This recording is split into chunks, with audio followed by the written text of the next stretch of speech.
추천주 알아보는 시간입니다. 함께해 주실 분 하이투자증권의 이화진 과장 연결해 보겠습니다. 안녕하세요. 네, 안녕하세요. 네, 과장님 그 사이에 또 좋은 소식이 있었습니다. 목표가 도달이고요.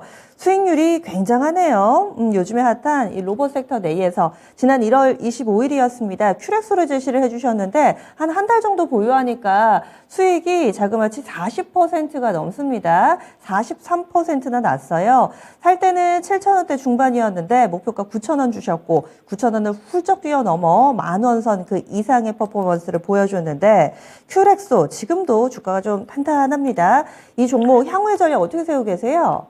네, 일단은 의료용 로봇 같은 경우는 사실 그동안 우리가 서비스용 로봇 관련, 로보티즈나 레인보우 로보틱스나 이 관련된, 업황에 좀 따라간 면도 없지 않아 있지만은, 이제 큐렉소 같은 경우는 사실 작년, 11월부터 메리 헬스케어, 이제, 큐렉소의 가장 최대 고객사라고 할 수 있는 인도의 임플란트 2위 업체입니다.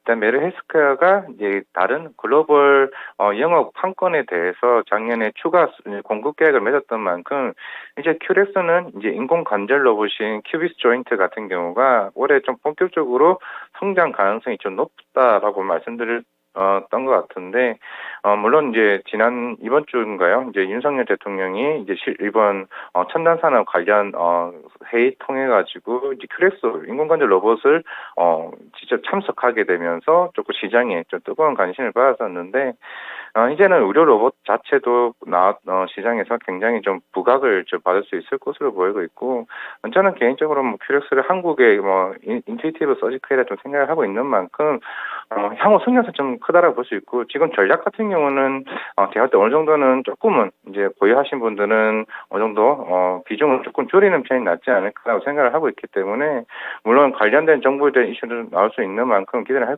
수는 있으나, 전략 매각이라기보다는 조금 비중을 줄이고, 만약에 다시 가격이 빠진다라고 했을 때 다시 접근하는 방법으로 가야 되지 않을까 생각하고 있습니다. 일부 만약에 챙기고 나머지 물량을 가져간다면 다음번 목표가는 어느 정도까지 내다볼 수 있을까요?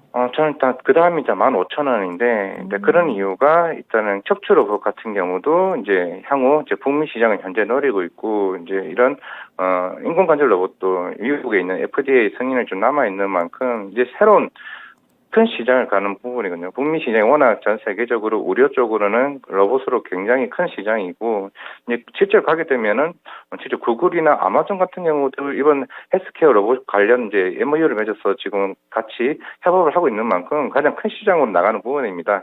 이제 그때 가게 되면은 15,000원 뿐만 아니라 저는 3만 원까지를 보고 있지만은, 그거는 이제 향후 중장기적인, 전략이라고 생각할 수 있고, 또 한 번 단기적으로는 15,000원대는 한번 기대해봐도 되지 않을까 생각하고 있습니다.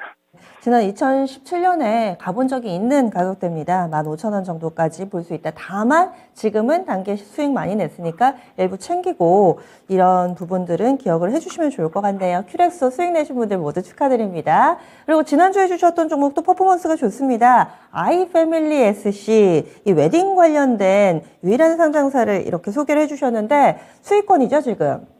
네. 어떻게 좀 보셨어요?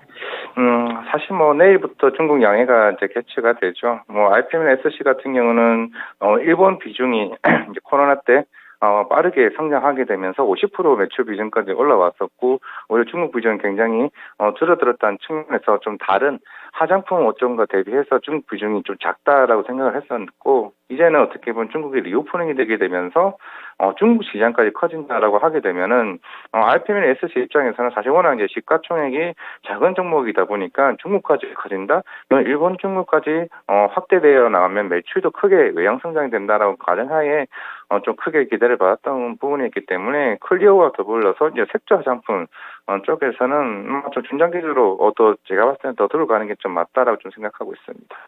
네, 화장품 관련 사업도 한다고 알려주셨죠. 그대로 가격 전략 유지했습니다. 그러면 오늘의 퍼즐 맞춰보겠습니다. 여러분들도 이제 조금씩 긴장하시면서 퍼즐 함께 풀어주세요. 오늘의 추천주와 관련된 첫 번째 힌트 보겠습니다. 어떤 기업일까요? 산업은행. 이 기업과 산업은행은 어떤 관계인가요? 일단은 오늘 가지고 온 종목의 지분을 20%를 일단 보유하고 있고요. 아마 최근에 좀 계속 뉴스가 나왔을 겁니다. 현재 민영화를 하기 위해서 지금 경영권 매각 절차에 지금 착수를 했고, 이제 어제자 뉴스로 자문단 구성을 했던 만큼 아마 올해 상반기 내에 지금 이 가지고 있는 종목을 매각을 하고 좀 민영화 시키려는 지금 준비를 하고 있는 것으로 알고 있습니다. 산업은행이 지분을 가지고 있다. 첫 번째 힌트였습니다. 지금 기사 검색에 산업은행 지분 뭐 이렇게만 쳐도 어느 정도 종목은 압축이 될 거예요. 그럼 두 번째 힌트 보겠습니다. 오늘 두 번째 힌트는 수에즈 운하입니다. 압축이 되네요. 저희 첫 번째 힌트만 보고 차우차우님께서 HMM 해주셨는데 뭔가 두 번째 힌트로 수에즈 운하가 나오니까 뭔가 확신을 갖게 되는데 수에즈 운하 좀 설명을 해주실까요? 작년 1월쯤인가 재작년 12월쯤을 기억을 하고 있는데, 그때 수에즈 운하가 이제 길목이 막히게 되면서, 물류비 상승 급등을 인해 가지고, 그 관련 해운 업종들이 굉장히 급등하는 이제 모양새가 일단 나왔습니다. 하나의 그 당시 좀 테마성 이슈로 조금 보게 되면은 조금 많이 힌트가 되지 않을까 해서 이제 수에즈 운하를 가지고 왔습니다. 네. 그러면 마지막 힌트도 보겠습니다. 산업은행과 수에즈운하에 이어서 마지막 힌트를 드리자면요. BDI 급등, 발디님 지수죠. BDI 급등. 이제 여러분들의 추측이 어느 정도 확신이 될 것 같습니다. BDI 어느 정도 수준인가요, 지금? 이게 원래 600선, 700선에 움직였다가 거의 1100선까지 이제 넘어왔습니다. 거의 한 60% 이상 지금 상승하는 효과를 보였었는데, 물론 아직 SCFI 지수 같은 경우는 아직 반등이 나오지도 않았습니다. 일단 BDI 같은 경우는 석탄이나 철강석의 비중이 높다라고 좀 보실 수가 있을 것 같고, 결국엔 그 이유가 중국 리오프닝이죠. 중국 리오프닝이 나오게 되면서 경기가 빠르게 이제 회복되고 있다는 측면에서 BDI 지수가 좀 많이 상승하는 흐름을 가지고 왔었고, 그래서 최근에 관련 해운 업종들이 좀 긍정적인 영향을 보고 있다라고 생각을 하고 있는데, 이것도 내일 만약에 중국 양해에서 경기 부양책 이슈나 이런 부분들이 더 부각되게 되게 되면 지표에 대한 긍정성이 좀 커지지 않을까 좀 생각하고 있습니다. 알겠습니다. 이렇게 해서 세 가지 힌트 받고요. 오늘의 정답 어떤 종목인가요? HMM입니다. 네, HMM, 해운의 대표주자 HMM을 제시를 해주셨는데 이 종목 전체적인 평가를 좀 해주시고요. 가격 전략도 알려주시죠. 네.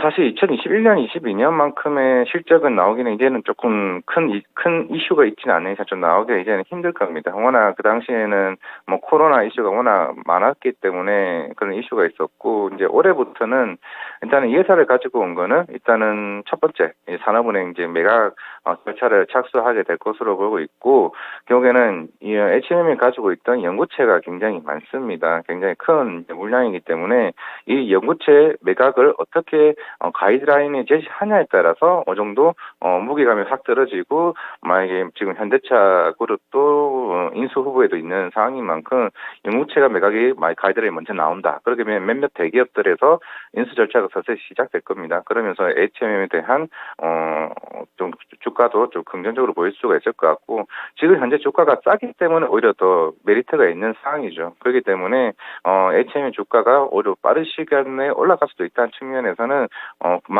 그만큼 지금 가격이 싸기 때문에 여러 인수 후보가 나오게 되면은 당연히 주가는 오를 수밖에 없는 상황이죠. 그러면 이제 BDI 급등과 최근에 또 SCFI 지수가 반등의 흐름이 보이게 되면 해운의 업황에 대한 조금 살짝 회복을 좀 기대해 볼 수 있지 않을까 하는 측면에서 HMM은 좀 단기적으로 한번 매매를 해봐도 되지 않을까 싶어서 오늘 이 종목을 가지고 왔습니다. 네. 그러면 가격을 어떻게 좀 잡아볼까요? 조금 이제 28,000원 목표가를 잡았고요. 결국에는 M&A 이슈 나오게 되면 한 번쯤은 이제 급등 나올 수 있을 거라서 목표가 28,000원, 손절가 2만원 제시하도록 하겠습니다. 예, 알겠습니다. 그동안에 주셨던 종목과는 약간은 좀 결이 다른 것 같은데 HMM 모멘텀이 뚜렷한 만큼 관심 가져보겠습니다. 고맙습니다. 네, 감사합니다. 네, 지금까지 하이투자증권의 이화진 과장 함께했습니다.